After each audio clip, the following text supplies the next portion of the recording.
the 7th week of the war in Ukraine. From the UK, BoJo flew to keep our plane. The obligatory Zelenskyy photo op. Would have been cheaper to use Photoshop. At the UN, his mission was stonewalling. It's hypocrisy appalling.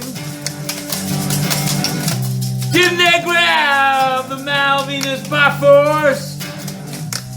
Now Woodword won't answer the press, of course. For another month, the Security Council failed. UK spokesman Mungo won't even answer his emails. Still in Russia is HSBC.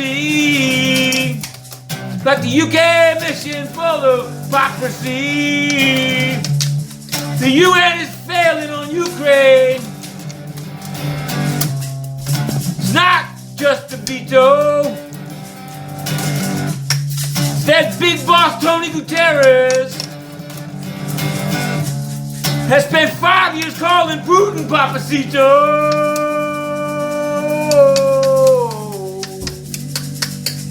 Matthew Russell Lee, Inner City Press, here at the Southern District of New York Courthouse. Yet another brutal week in Ukraine. In fact, maybe a turning point, because bodies strewn around Bucha, also missiles landing in Donetsk. Things are heating up. Banks like Citibank are still doing business in Russia. And the UN, initially, Antonio Guterres said it wasn't a war. First he said it wouldn't happen.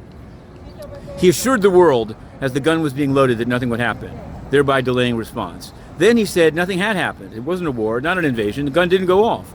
When he got caught, and Inner City Press caught him and published an email in which officials were ordered not to say it was a war or an invasion, he's been shucking and jiving ever since, and they're pretending that these votes, like suspending Russia from the Human Rights Council, has any effect. It doesn't. The UN is as much of a failure as the League of Nations. It should be reformed, or it should decamp from New York City, where it censors the press. To be continued.